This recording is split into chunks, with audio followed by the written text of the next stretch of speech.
Vasudevaya.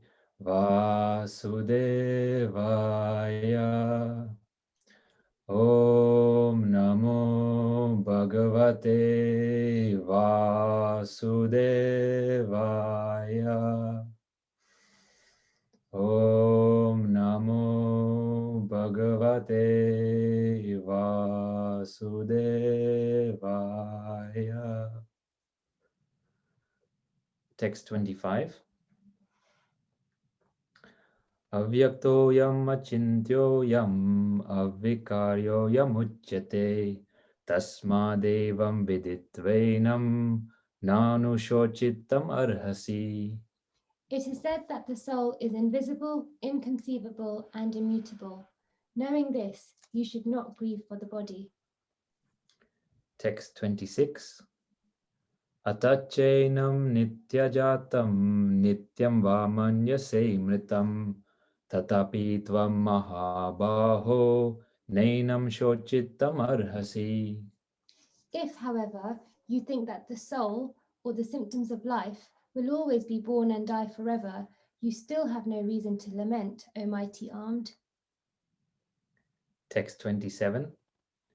Chatasya hi dhruvo mrityur dhruvam janma mritasya cha tasmadapir haryayarte natvam shochittam arhasi. One who has taken his birth is sure to die, and after death one is sure to take birth again. Therefore, in the unavoidable discharge of your duty, you should not lament. Text 28. Avyaktadini bhutani vyaktamadhyani bharata avyakta nidhanani eva tatra kapari devanaha. All created beings are unmanifest in their beginning, manifest in their interim state, and unmanifest again when annihilated. So what need is there for lamentation? Text 29. Ascharyavat paschati kaschidenam ascharyavat vadati te vachanya ascharyavat chainam anya shrunoti shrutvapi enam vedana chaivat kaschit. Some look on the soul as amazing, some describe him as amazing, and some hear of him as amazing, while others, even after hearing about him, cannot understand him at all. Text 30. Dehi nityam avadyoyam dehi sarvasya bharata tasmat sarvani bhutani natvam shochittam arhasi. O descendant of Bharata, he who dwells in the body can never be slain. Therefore, you need not grieve for any living being. Text 31. Swadharmam apicha vekshya navikampitum arhasi dharmyadi yudachtrayonyat kshatriyasya na vidyate. Considering your specific duty as a Kshatriya, you should know that there is no better engagement for you than fighting on religious principles, and so there is no need for hesitation. Text 32. Yadrachaya chopapannam swargadvaram apavratam sukhina kshatriya partha labante yudamidrasham. O Partha, happy are the Kshatriyas to whom such fighting opportunities come unsought, opening for them the doors of the heavenly planets. Text 33. Atachaitvam imam dharmyam sangramam na karisyasi tatasva dharmam kirtim cha hitva papam avapsyasi. If, however, you do not perform your religious duty of fighting, then you will certainly incur sins for neglecting your duties and thus lose your reputation as a fighter. Text 34. Akirtim chapi bhutani katayisyanti te vyavam sambhavitasya chakirtir maranadatiricate. People will always speak of your infamy, and for a respectable person, dishonor is worse than death. Text 35. Payadrana duparatam mamsayante tvam maharataha ye samcha tvam bahumato bhutva yasyasi lagavam. The great generals who have highly esteemed your name and fame will think that you have left the battlefield out of fear only, and thus they will consider you insignificant. Text 36. Avachyavadamscha cha bahun vadisyanti tavahitaha nindantastava samarthyam tato dukataram nukim. Your enemies will describe you in many unkind words and scorn your ability. What could be more painful for you? Text 37. Hato va prapsasi swargam jitva va bokshase mahim tasmadutista konteya yudaya krita nishchayaha. O son of Kunti, either you will be killed on the battlefield and attain the heavenly planets, or you will conquer and enjoy the earthly kingdom. Therefore, get up with determination and fight. Text 38. Sukhaduke same kritva labha labho jaya jayo tato yudaya yujyasva naivam papam avapsyasi. Do thou fight for the sake of fighting, without considering happiness or distress, loss or gain, victory or defeat, and by so doing you shall never incur sin. Text 39. Esate bihita sankhye buddhir yoge tvimam shranu buddhya yukto yaya partha karma bandham prahasyasi.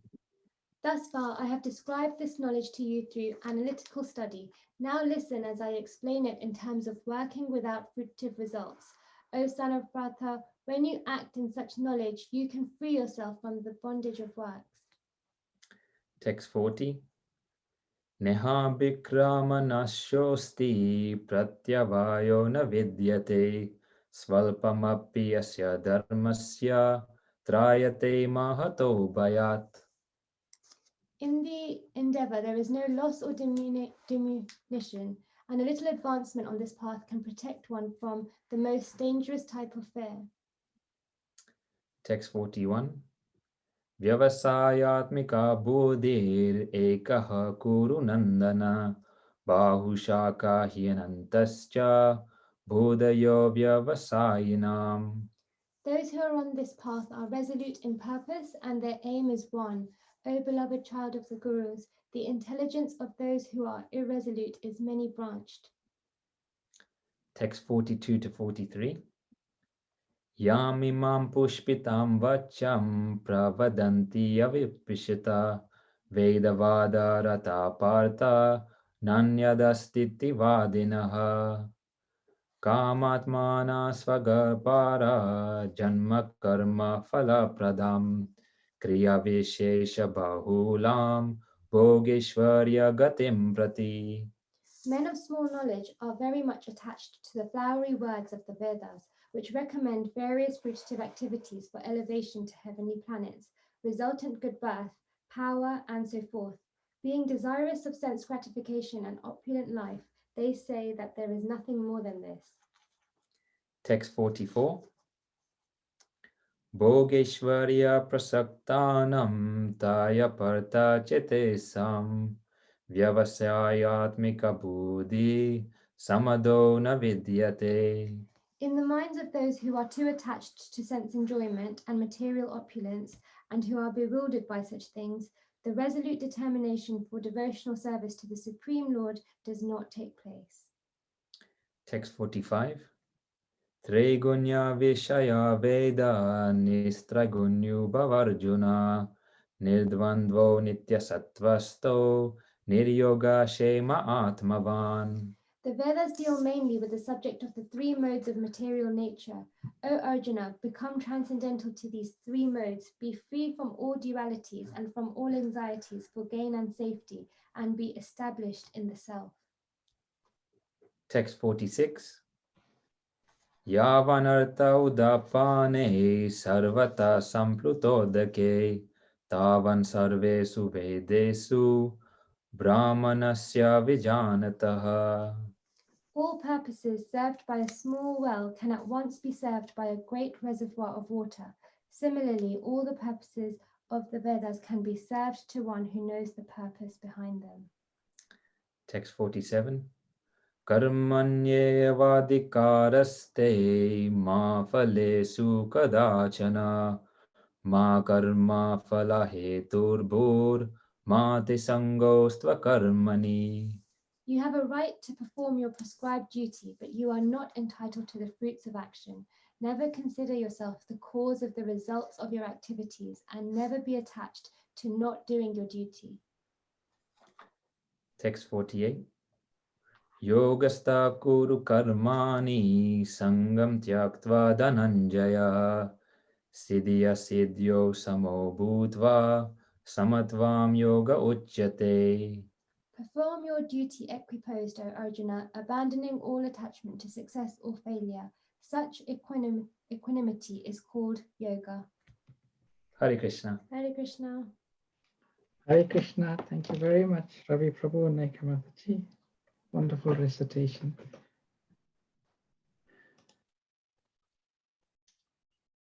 So welcome, dear devotees, to today's session. I see most of our regular devotees online today. If anyone's joining us for the first time, is there anyone joining us for the first time today? No. All right.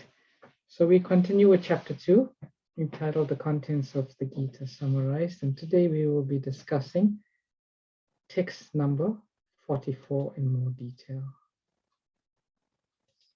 Let me share my screen. But before we do so, we'll recite the Mangala Charanam prayers. Most of you are familiar. You can also recite together behind muted mics. Om Jnana Timirandasya Gyananjana Shalakaya Chakshur Malitam Jena Tasmai Shri Gurave Namaha Sri Chaitanya Manobhistam Stapitam Jena Bhutale Swayam Rupa Kadamayam Dadati Swapadantikam Vandeham Shri Guru Shri Yatha Padakamalam Shri Gurun Vaishnavamscha Shri Rupam Sagrajatam Sahagana Raghunatham Vitam Tam Sajivam Sadvaitam Savadutam Parijana Sahitam Krishna Chaitanya Devam Shri Radha Krishna Padan Sahagana Lalita Shri Vishakam Vitamsya Vanchakalpa Turubhyascha Kripa Sindhubhyevacha Patitanam Pavanebhyo Vaishnavebhyo Namo Namah Jai Shri Krishna Chaitanya Prabhu Nityananda Shri Advaita Gadadhara Shri Vashadi Gaura Bhakta Vrinda Hare Krishna Krishna Krishna Hare Hare Hare Rama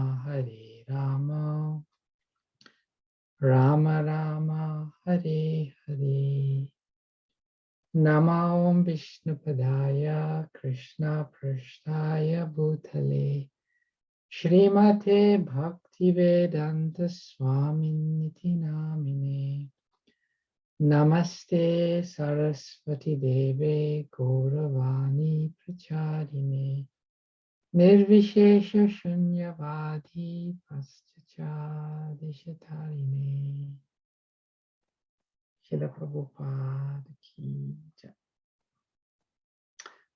So today's text number 44.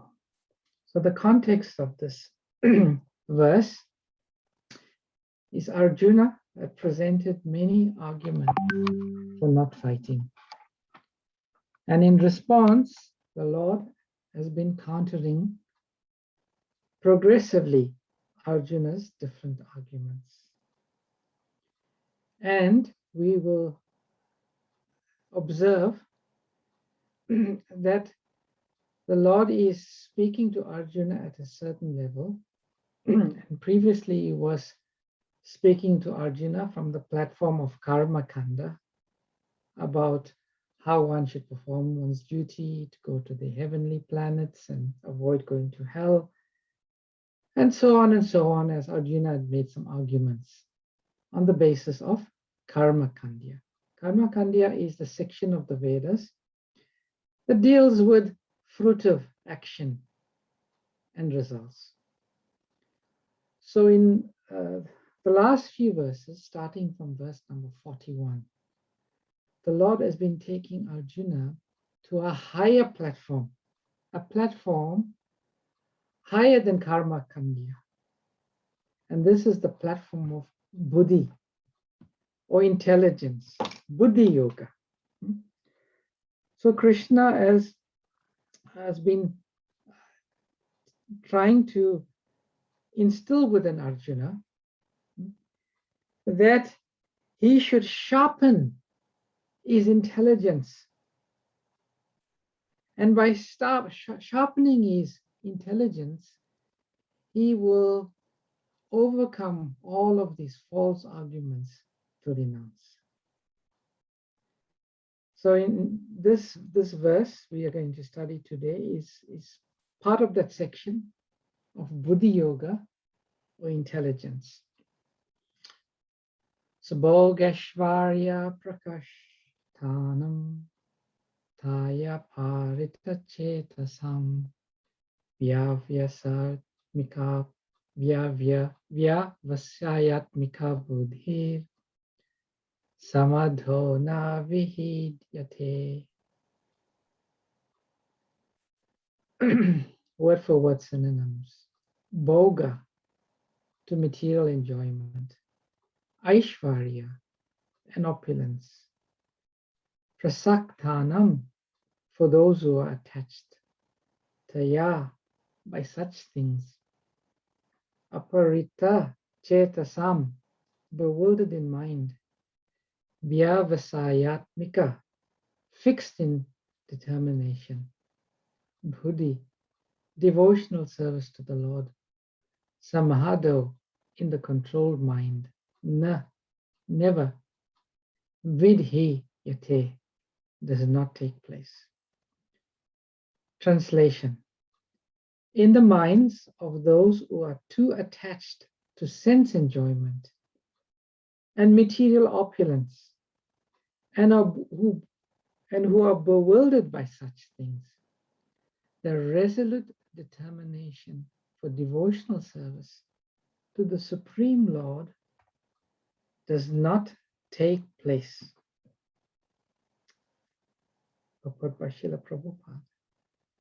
Samadhi means fixed mind. The Vedic dictionary in Rukti says, Samyag adiyate smin atmatattva yatatmyam. When the mind is fixed for understanding the self, it is said to be in Samadhi. Samadhi is never possible for persons interested in material sense enjoyment and bewildered by such temporary things. They are more or less condemned by the process of material energy. So this is a very interesting and a very relevant verse for all of us. Because as we understand, Arjuna is representing our condition in material entanglement. And the Lord is pointing out to Arjuna here that there are two obstacles, or should we say two primary obstacles for resolute determination of devotional service. And what are those two primary obstacles? Bhoga, sense enjoyment or material enjoyment. And secondly, Aishvarya, the desire for material opulence. And Krishna, the Lord, is saying as long as these two obstacles remain, bhoga, the desire for material sense gratification or material enjoyment, and secondly, the desire for material opulence, aishvarya, we will never become resolute in our determination for devotional service. Now, we understand from our application and understanding of Krishna consciousness that the goal of spiritual life is to become completely absorbed in thoughts of Krishna. And that stage of complete absorption, it is called samadhi. Actually, there's even a stage higher. In the Nectar of Instruction, the purport to text number 8, which the gist of that verse and purport is about Krishna Smaranam, remembrance of Krishna. Srila Prabhupada has written, recollection, absorption, meditation, constant remembrance, and trance are the 5 items of progressive Krishna Smarana. Krishna Smarana means remembrance of Krishna. At first, remembrance of Krishna may be interrupted at intervals. But later, remembrance proceeds uninterrupted. When remembrance is uninterrupted, it becomes concentrated and is called meditation. When meditation expands and becomes constant, it is called anusmriti. By uninterrupted and unceasing anusmriti, one enters the stage of samadhi or spiritual trance. After smarana dasha or samadhi has fully developed, the soul comes to understand his original constitutional position. At that time, he can perfectly and clearly understand the eternal relationship with Krishna. This is called Sampati Dasha, the perfection of life. So he said that the purpose of human birth, the purpose of human life, is to attain the highest perfectional stage of life. This is the whole purpose of Krishna consciousness. This is what we need to understand is the purpose of why we practice spiritual life. And from this description of the various stages, and we can see from this description that everything is a deepening and deepening of absorption in the mind in Krishna. And we come to such an advanced stage of meditation and absorption that at that point we fully understand our constitutional position. Yes, this is who I really am. This is my eternal position. This is what Srila Prabhupada is describing.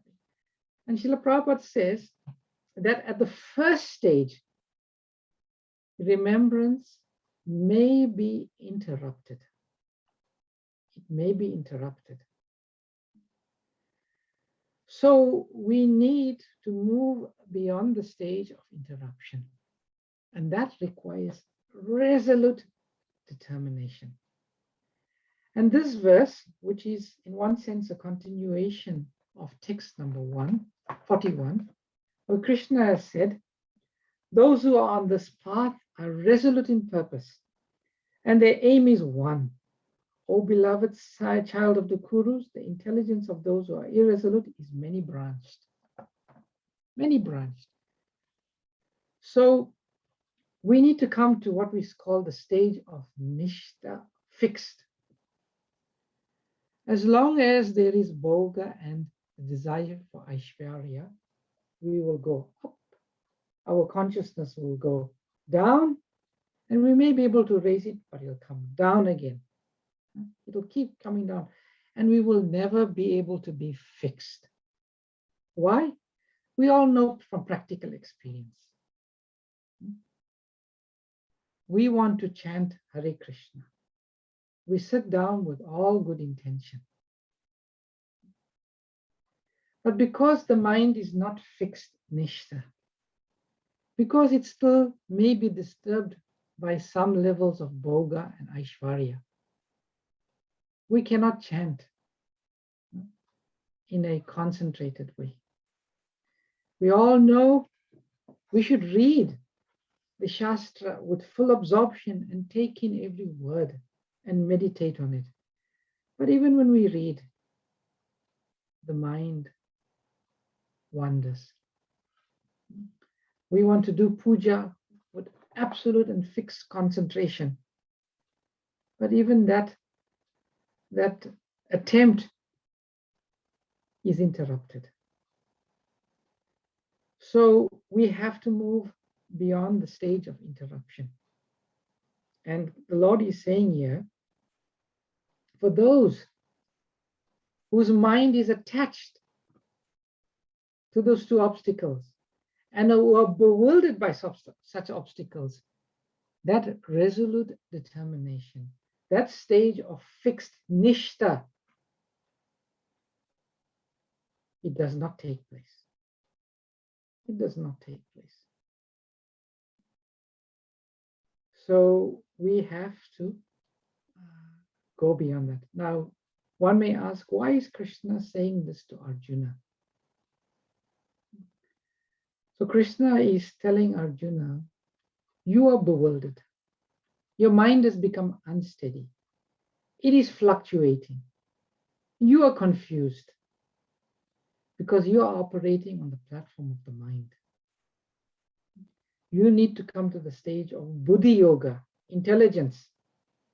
And Arjuna, while you remain attached to your family, while you speak about if you fight, you can't attain the heavenly planets, you speak on the platform of karma, kandya. You won't. You will not come back. You will not come to the stage of buddhi, fixed intelligence. You have to rise using your intelligence. You've got to rise above this.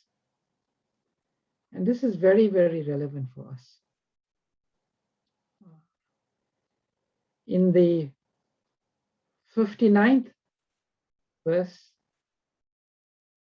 so we may come to ask ourselves the question then, yes, I can identify with this verse. This typically represents my consciousness, always being dragged down. How to overcome? How to overcome these attachments of the mind? Different transcendentalists recommend different ways to overcome. There are some transcendentalists, they say you should negate the mind. But we know that that doesn't work. So what advice does Krishna give in this chapter itself? I'm going to steal someone's verse who's going to speak later on, but this is a very important verse. This is how the Lord says we can overcome this. This is text number 59. Vishaya vinivartante nirarasya dehina rajavarjam rasopi asya param drishva nivartate. Though the embodied soul may be restricted from sense enjoyment, the taste for sense enjoyment remains. But ceasing such engagements by experiencing a higher taste is fixed in consciousness. So what does the Lord say? We've got to experience the higher taste. Sometimes they capture a criminal. They put him in jail. they restrain all of his desires for sense gratification, to go to the movies, to go to the restaurant, to enjoy with other company. They restrain it. But we know as soon as the prisoner is released, what happens? He runs to try to satisfy those inclinations. So the restraining of the senses never works. Krishna says here, you've got to experience a higher taste. Because when you experience a higher taste, param drishtva nivartate, then the lower taste seems insignificant. So this is the process of Krishna consciousness. Gradually, by engaging in the process of Krishna consciousness, the 9 items, then gradually the higher taste will manifest and the lower taste will decrease.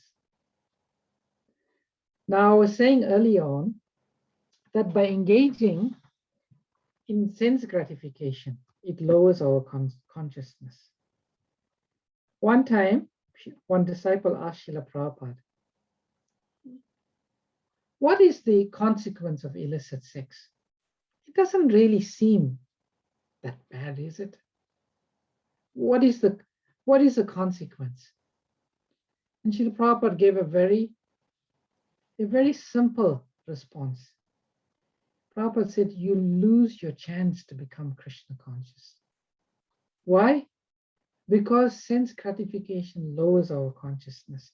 And that is explained again in chapter 2, in text number 62, where Krishna says, while contemplating the objects of the senses, we have the senses and there's contemplation.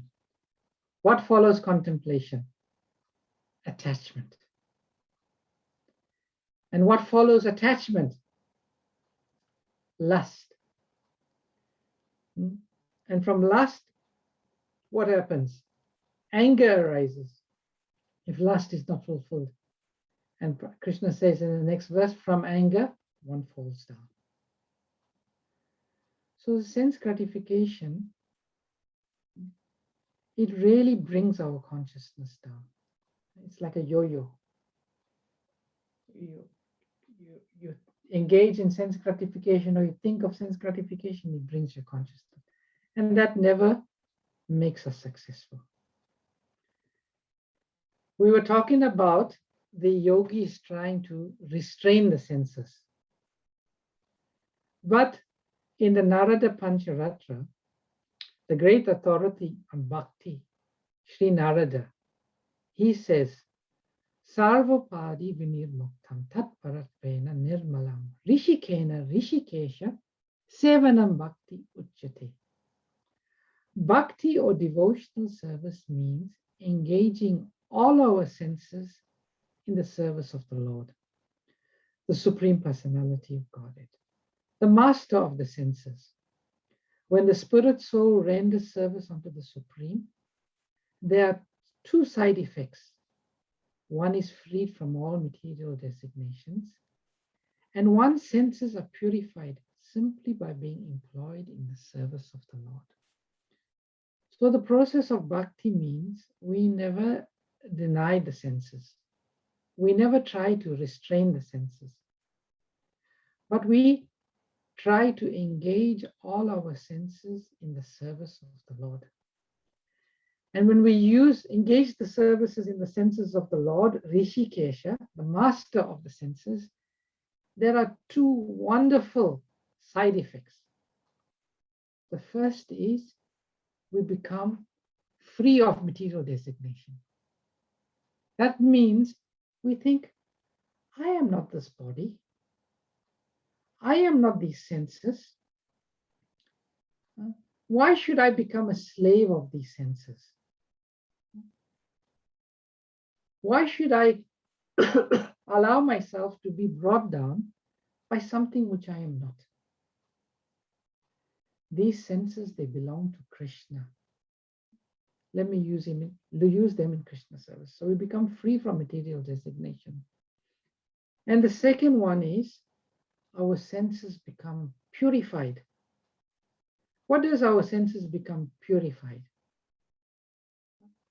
What when we say our eyes become purified, what does that mean? Or when our ears become purified, what does that mean? When our tongue becomes purified, what does that mean? What it simply means, in a contaminated state, we want to use these different senses for our own pleasure. But when they are purified, we use them in the service of Krishna. And that's the power of bhakti. Automatically, by engaging in Krishna service, these things start to happen. This is one verse I always think about every day. Every day. And when I think about this verse, I think that Krishna is personally speaking to me. Krishna is my best friend, and he's personally speaking to me. He's instructing me, and I must follow this instruction. And I must take this instruction to heart. So I'll read to you text number 22 of chapter number 5. Krishna says, an intelligent person does not take part in the sources of misery, which are due to contact with the material senses. O son of Kunti, such pleasures have a beginning and an end, and so the wise does not delight in them. If any time I feel that my senses are becoming swayed, I think to myself, Krishna has told me. He spoke the Bhagavad Gita for us, and he has told me not to take part in this, because it will only lead to misery. And it is temporary, very temporary. So let me take Krishna's advice. Why should I disagree? Why should I disagree with Krishna? This advice he has given to me, to us, he's saying it will only lead to misery. You try to enjoy yourself, it will only lead to misery, and it's temporary. So I would like to share this verse with you. In the Srimad Bhagavatam, in the 5th canto, 5th chapter, this is the chapter on the pastimes of Lord Rishabdev. Lord Rishabdev was an incarnation of Lord Krishna. And he had 5 sons when he was a king, then he renounced. And he instructed his sons. And this 5th chapter of the Srimad Bhagavatam of the 5th canto, Srila Prabhupada often quotes from this, because King Rishabdev's instructions are so clear, so pertinent. So those of us who listen to Srila Prabhupada's classes often, you will recognize this verse very clearly. Nayam deho deha bhajam nirloke kastan kamam arate vid bhujam ye tapo devyam putraka yena satvam sudyed yasmad brahmashokyam to anantam. My dear sons, there is no reason to labor very hard for sense pleasure while in the human form of life. Such pleasures are available to the stool eaters, the hogs. Rather, you should undergo penances in this life by which your existence will be purified. And as a result, you will be able to enjoy unlimited transcendental bliss. Tapo divyam. Instead of enjoying the senses, perform austerity. Putraka yena sattvam. This is what King Rishabdev is saying. Human form of life is not meant for enjoying sense gratification. In one purport, Srila Prabhupada says, an easy life and Krishna consciousness go ill together. We should not engage in this easy life. And concerning Aishwarya, the very important instruction given by Queen Kunti in the 8th chapter of the first canto, text number 26, Janmaishwarya Shuta Shribir Edamana Madapumam Naivarti Naivar Arti Abidatum Vai Tvam Akinchana Gocharam. Very famous verse. My Lord, your Lordship can easily be approached, but only by those who are materially exhausted. One who is on the path of material progress, trying to improve himself with respectable parentage, great opulence, high education, and bodily beauty, cannot approach you with sincere feeling. This is a beautiful instruction given by Queen Kunti in the Bhagavatam. So, we cannot, these Bhoga and Aishwarya, it'll take us in the wrong direction. So we should not, the Lord says here, do not be bewildered and do not become attached. Everything can be used in Krishna service. That is the philosophy of Krishna consciousness. Everything can be used. But we should not become attached and bewildered by such things, because it will greatly hold us back in our determination for devotional service and the goal of becoming completely fixed in Krishna consciousness. I think it's a good time to stop. Yeah, it's almost 8:30. We can speak more, but I'll pause here. I'll take any questions or comments or reflections any of you will have. Hare Krishna, Prabhuji. Hare Krishna, Puja Mataji. We can understand about people with enjoying sense enjoyment, but we are all normal middle class. I mean, most people are middle class families. So material opulence, what does that actually mean? Having too much of enjoyment like high-grade television or mobile phones like that? The principle of having those things by themselves, Puja Mataji, is not necessarily bad. Yeah. When it becomes a distraction from our spiritual life, like sometimes we may just have, a phone, a simple phone, it does all it needs to do. But a certain time, maybe the next phone range will come out. And then how we can get caught up, look at which store's got the best store, look at the features, look at how you're going to get the money, then you can see what accessories come with it, So it can just take you in the wrong direction. The simple things like a car or any material thing, by itself, it's not necessarily a bad thing. But when it starts to prove a distraction and an interruption of our real purpose of life, then it's not good. And the fact of matter is, if Prabhupada said, even on the royal road, there is accidents. So, sometimes in Krishna consciousness, we say, yes, everything can be used in Krishna service, yukta vairagyam. But a lot of us, we get bewildered by, in the guise of yukta vairagyam, we get bewildered. So our acharyas, they advise us to live a simple life, not to be too much infatuated and bewildered by material opulence, although by itself, it's not necessarily a bad thing, but not to get carried away.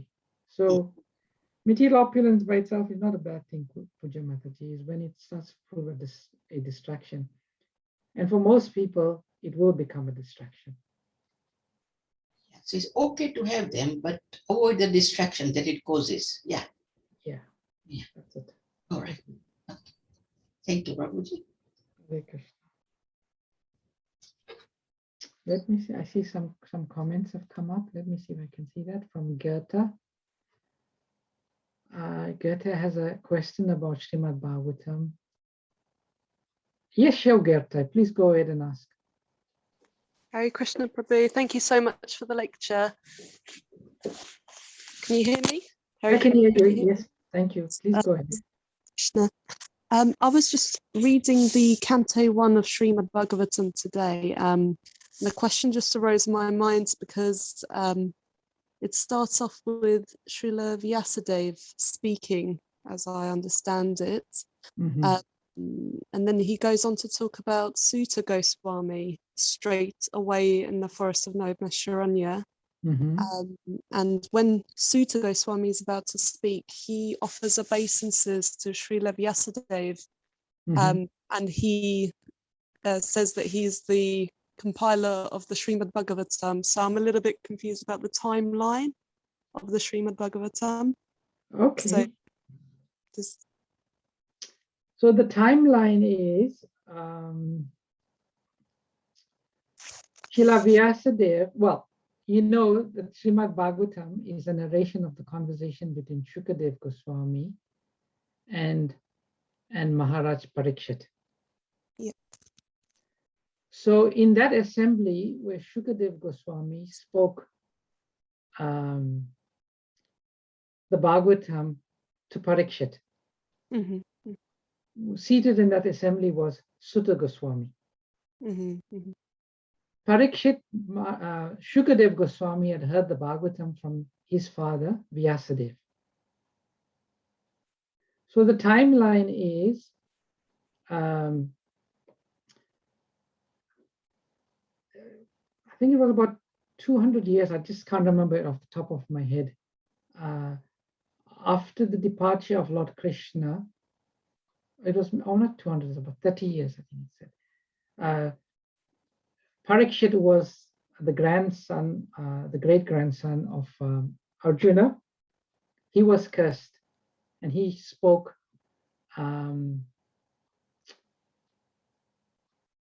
he received the Bhagavatam from Shukadev Goswami. And then Sutta Goswami, he arrived at Naimisharanya when all of those 88,000 sages were feeling very despondent at the start of Kali Yuga, what to do. So the timeline would be Sutta Goswami spoke to the sages of Naimisharanya, and that was well after Shukadev Goswami had spoken it to Parikshit, and Shukadev Goswami had received it from Vyasadeva. I can send you the timelines. I have some chronology of that. I can send that to you, but essentially that's the timeline. Okay, thank you. Yes, please, if that's possible, that would be great to have the timeline maybe on the Thank you so much. Yes, that makes more sense now. Thank you so much, Hare Krishna. Hare Krishna. There's a comment from Hema Mataji. Thank you. In the material world, intelligence is associated with achievements which arise from strength of attachments. Majority are not open for too much tap and jab. So I don't understand the term. How does a normal person find balance? Is that what you're saying, Emma Mataji? Oh, Hare Krishna, that's not Emma Mataji, that was someone. So you're asking the question, how do we find the balance? Intelligence is associated with achievements which arise from strength of attachments. Majority are not open for too much, or tapasya. Okay, I think so, but that's what you mean. How does a normal person find a balance? The normal person can find a balance by applying the principles of Krishna consciousness, Mataji. The principles as taught by Sri Chaitanya Mahaprabhu means he has taught that we should not give up our jobs and should not give up our family. We should simply practice Krishna consciousness, and by sincere application of Krishna consciousness, we will automatically become renounced and detached, and knowledge will come. But the challenge is to find the balance when you're trying to do both. Srila Prabhupada said, balance means chanting 16 rounds of Hare Krishna every day, at least 8 rounds in the morning.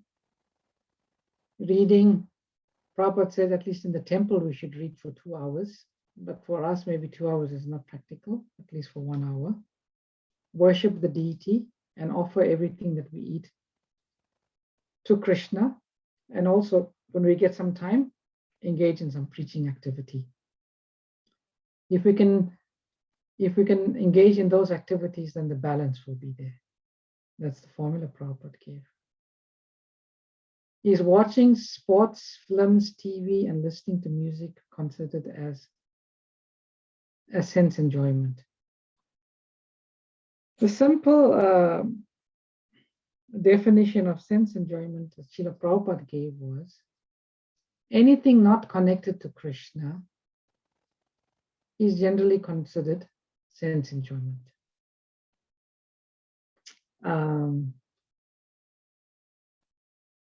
There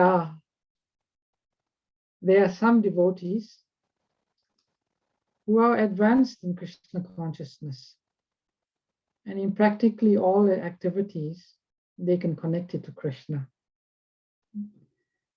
But I don't want to give an answer that, may put people off. But the simple definition, Jay, is anything not connected to Krishna is considered sense gratification. Another question here. With respect to the verse by Queen Kunti, the only people who are material exhausted or sad join Krishna consciousness or any organization? Thank you. That's a nice question.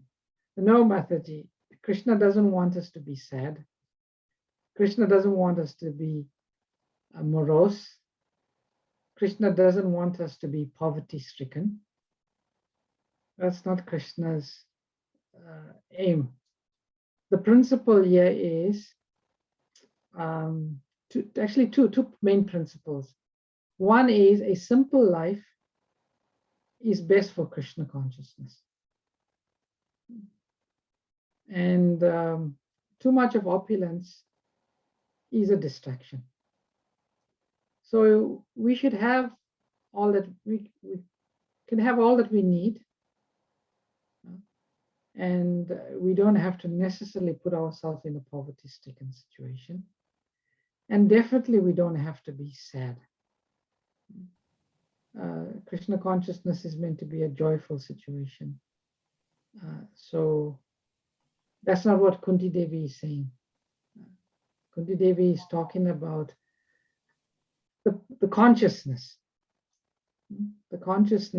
of the people. There are many kings we see in the Bhagavatam, many kings who lived in opulence but were great devotees of the Lord.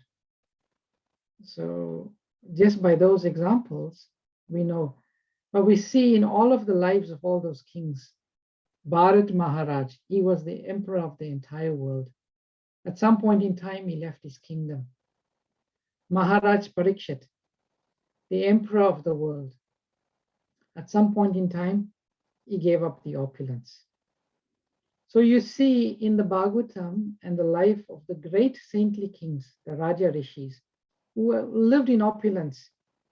At some point in time, they gave up all of those opulences, or at the least they reduced it, because they understood it was a distraction. It was a distraction. Hare Krishna, Prabhuji. My humble obeisances to you. Is love and caring and loving is also a sense gratification, because it is better to, love everybody and care for everybody rather than to hate and, all the negative things. So I was just thinking, So is that Prabhupada okay? said, if that love and that relationship and that affection is based on the body, primarily on the body, then yes, it will, like Arjuna, he was feeling so much of affection for his family members that he didn't want to fight, although Krishna wanted him to fight. And this is the reason that Krishna is speaking all these verses to Arjuna in the second chapter. But if it's based on the platform that, yes, this is my family member, he is a spirit soul, or he's a spirit soul, he's a servant of Krishna. Being a servant of Krishna, we are all connected. And, I can show love, I can show affection for them based on my consciousness that they are servants of Krishna, and they might have family also, but ultimately they're servants of Krishna. So nothing is bad really. It just depends the consciousness, our consciousness of how we see it and how we interact with it. And the same applies for any relationship in the material world, any possession, any asset. Does that Thank make you, sense? Prabhu. Does that make Yes, sense yes, to you, Prabhu. Prabhuji? Yes, Hare Prabhuji. The knowledge is required, isn't it? The knowledge, the background knowledge should be required. Like you said, everybody is a soul and everybody is a servant of Krishna. So, I have to treat everybody nicely because Yes. ultimately everybody is a soul. So that's the big knowledge that is required in our head all the Yes. time. And as we advance in our Krishna consciousness, then everything will fit into place. Every possession we have, every relationship we have, nothing is seen. When nothing is seen separate from Krishna, it all comes together beautifully. Yes. And there's no hate, there's no repulsion, there's no,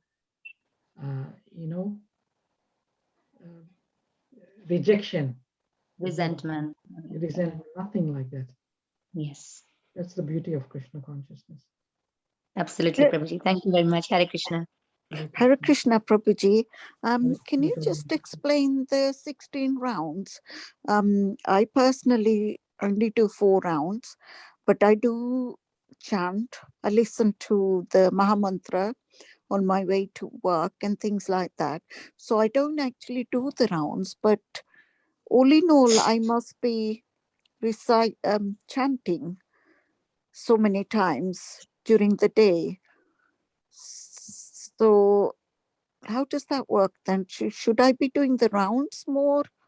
I don't understand the bead rounds. Yes, there are, we call sadhana. Love for Krishna Mataji is already within the heart, but it's been covered. So that love needs to be awoken. And all the dust that's covering that love needs to be removed. Sri Chaitanya Mahaprabhu is Krishna himself. He said that the chanting is the most effective way to awaken our love for Krishna and to remove the unwanted things in the heart. And Sri Chaitanya Mahaprabhu, he said, Kirtanya Sada Hari, that one should constantly chant. One should constantly chant. But Sri Chaitanya Mahaprabhu also gave the principles of sadhana, the counting. So it is important that we apply the principle of counting on beads, and it is said a minimum of 16, because Prabhupada said minimum of 16 will keep our consciousness steady. But if it's not 16, then it's uncertain that our consciousness will be steady. And japa, which is 16 rounds, done as a personal meditation, not while driving or listening or cooking. Japa needs to be done in a certain way, in a certain consciousness. And there's 3 things about japa. It's the sound, the hearing, and the mind. They all have to be connected for there to be successful japa. Okay.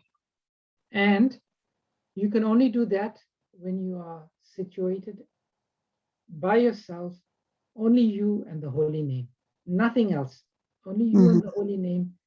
And if you do that, you must do 16 rounds. And Prabhupada said that 16 rounds will ensure you will always remain on the platform of Krishna consciousness. Therefore, Prabhupada said anyone who is serious, who takes diksha, they must take a vow that they will chant a minimum of 16 rounds of mala every day. Because diksha means I am serious. And every one of us should be serious about our spiritual life. So do you, sorry. Now you go ahead, Mataji. So do you have to do the rounds in front of the deities, or you can do them wherever you're sitting focused? Prabhupada said there's no hard and fast rules for chanting. You can do it in the park. You can do it in your car. You can do it in your lounge, or you can do it in the puja. But we should do it in that place where our mind is most settled and connected with the sound vibration. For different people, different places would work. But we should know, or it's advised, we should create our sacred space. And that sacred space, when we sit, automatically it connects us with the holy name of Krishna. That is the general recommendation. Yes, yes, yes. Thank you, Prabhuji. Okay. Hare Krishna. Can I share some reflections, Prabhu? Yes, sure. What a wonderful session and very relevant. I think we are all mired in sense gratification because that's not something new. We've been doing it for millions of years before this birth. So yes, I was very fond of football, tennis, cricket, cinema, you name it. It was all there. But then once I got into Krishna consciousness, and what really brought it to sharp focus was this COVID situation from 2020 up to now. It brought us face to face with death of loved ones, wonderful devotees, so many people all over the world. And we find that even if we are pursuing whatever different sense gratification there may be, does it help you at the end when you are leaving the body? So that's the question I'm asking myself. I'm not worried about others. I'm asking myself, is it helping me to pursue my cricket, football, tennis, cinema, whatever it is? It's not going to help me, then why am I pursuing it? Because I want to get out of this cycle of birth and death. I can't do it by doing cricket and football and all that. I can only do it by proper, sincere chanting, as you just said to the Mataji. So this is the only way to go forward, because we are facing with death every day. One day it will be our turn as well. So how are we going to face it? It's only Krishna who can help it, because the holy name is not different from Krishna. It is equally or even more powerful, but infinitely more merciful than Krishna himself. So this is my realization. Wonderful realization, Prabhu. Thank you for sharing it. You see, the thing, a realization recently has become very prominent in my mind. The whole purpose of Krishna consciousness is to show our love for Krishna. We have two choices with these senses. We have the choice of engaging the senses for our own pleasure, or to always think how to give pleasure to Krishna through these senses. When we try as far as possible to give Krishna pleasure through these senses, we automatically become happy. When we try to use these senses for our own gratification, as Krishna says in the 22nd verse of the 5th chapter, there's no happiness there. It's only temporary. And in one sense, it's as simple as that. But because we've been so accustomed to billions of lifetimes living in this material world, to use the senses for our own gratification, sometimes it may feel unnatural for us not to. But as we engage ourselves in devotional service, these senses will become purified. Rishikesha, Rishikenam, Sevanam Bhakti Uchyate. We just have to engage. There's a comment from Emma Mataji here, purification of senses. I know someone who was rock band singer and musician. He loves singing rock songs, but now he has dovetailed his passion to singing kirtans and playing instruments for pleasure of Lord. He is so happy. Very true. Rishikenam, Rishikesham, Sevanam Bhakti Uchyate. He's using his senses in Krishna service. Thank you, Emma Mataji. Hare Krishna Prabhuji, I have one question. When you do the 16 rounds, obviously if you're continuously doing the rounds and chanting, how do you count the rounds? On your beads, Mataji. So in our japa beads, unfortunately my beads are not with me. I know there's an end bit, so you know you've got, but yes. So we have two sets of beads. Do you not lose count halfway through? No, so we have the Jampa Mala with the 108 beads. Yes. Yeah. And then you have the small counter beads with 16 little beads on it for keeping count of how many you've chanted. Yeah. So you'll take your 108 japa, you chant the Maha Mantra till you come to the end. Yeah. When you finish that one round, you pull one of your counter beads, you know now one round is finished. Oh, I see. Right. Okay. Right. Then you chant the next japa. Then you pull your second counter bead, 2 rounds are finished. Okay, yeah, Carry on doing till you finish 16. Okay, okay. Srila Prabhupada used to say when he was a householder, he would chant 4 rounds in the morning. He would chant 4 rounds again before breakfast, 4 rounds before lunch, and 4 rounds in the evening. And this way he would finish 16 rounds every day. He wouldn't eat his meal till he did his 4 rounds. That was when he was a householder. So there are some devotees that get up in the morning, they finish all their 16 rounds. Yeah, yeah. Some devotees, they do 8 rounds. See what works best for you, Mother. Yeah, yeah. I think the 4 round will probably work for me. So I will try. I do the 4 rounds in the morning anyway. But then, you know, I'm always chanting through the day, you know, when I get a chance. Obviously, I'm working, so I have my duties as well. And plus, you know, women have housework, cooking and all that as well. So I try and fit it in when I can. Yes. Make a routine for yourself. Yeah, yeah. I think getting up a little bit earlier will help. Oh, definitely. Definitely. Yeah. There's one question here from Hare Krishna. I just wanted to ask, in today's world as a senior devotee, do you find most people sad, or people who are in some kind of trouble join the movement to have some peace? There's all types of people. There are some people who have no problems, that are completely, well, there's no one can be completely satisfied in the material world. You can be the richest, the most beautiful, the wealthiest, but no one is completely satisfied, because the soul cannot be satisfied in the material world, because it's like a fish out of water. You take the fish, you give the fish all facilities, but because it's out of water, it'll never feel completely satisfied. So everyone is looking for some satisfaction, for some happiness. Some people, Krishna says, there are 4 types of people approaching. One who is inquisitive, one who is searching for wealth, one who is searching for knowledge, and one who is in material distress. That's what the Lord says in the Bhagavad Gita. So we see all of those types of people come to Krishna consciousness. Thank you. As the Lord has said. Hare Krishna Pranam. Thank you. Hare Krishna. Krishnavani Mataji, you've got a question. I try to be Krishna conscious as much as possible during the day time.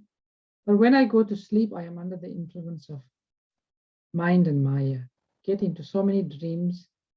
And when I wake up, I realize how much time I wasted uselessly. Oh, that's an advanced stage, Krishnavani Mataji, to think that you wasted your time. But Srila Prabhupada said, if we become very good at chanting, even at night when we are sleeping, we chant. There's one story, Sachinandan Das, who's now Sachinandan Swami. When Prabhupada went to Germany, he wanted to see Prabhupada sleeping. So while Prabhupada was resting, he climbed up the balcony and he was looking at Prabhupada. What is he doing in his chanting when he's sleeping? And he noticed that Prabhupada's lips were moving all the time. And he was like shocked that even in his sleep, Prabhupada is chanting. And then Prabhupada opened one eye and he looked at him. And then he saw Prabhupada looking at him with one eye, he got a shock and he quickly ran away. There's one other very great advanced devotee, his name was Krishna Das Babaji Maharaj. He was a pure devotee, always chanting. Krishna Das Babaji Maharaj was not feeling well, and some devotees took him to the doctor. The doctor put the stethoscope on his chest to hear the heartbeat. And the doctor was so shocked. He could only hear Hare Krishna, Krishna Krishna, Hare Hare, Hare Rama, Rama Rama, Hare Hare, Hare Krishna, Krishna Krishna, Hare Hare, Hare Rama, Rama Rama, Hare Hare. So if we become very practiced at chanting Krishna Vani Mataji, even in our chant, even in our sleep, we will be chanting. This is there in the, Vasha Mataji saying, I do chant in my sleep and as soon as I wake up. See, Vasha Mataji saying she does it. So this is a stage. I put mine up. I don't know. I don't Prabhuji, think my granddaughter told me I was saying things and she told me what I was doing in my sleep. That's how I know. Oh, that's nice. She heard me the other day when Yeah. I was fast. She tried to wake me up, but I wouldn't wake up. I was chanting. So that's how I know. Wonderful. Hare Krishna. I also hope that I can be able to chant in my sleep all the time. So dear devotees, I'm conscious that time has really moved on today. I really thank you for your questions and your contributions and your participation. All glories to your service. Vanchikalpatarubhyascha kripa sindhubhyeva Anantapuri Vaishnava Vrinda ki jai. Srila Prabhupada Prabhupada ki jai. Prabhupada Gaur Premanande, Hari Hari Bol, Hari Bol. Krishna, Hare Hare. Hare Krishna, Prabhuji. Thank you, Prabhuji. Thank Bye. you, Prabhuji. Hare Krishna. Hare Wonderful Krishna. class, Prabhuji. Hare Krishna.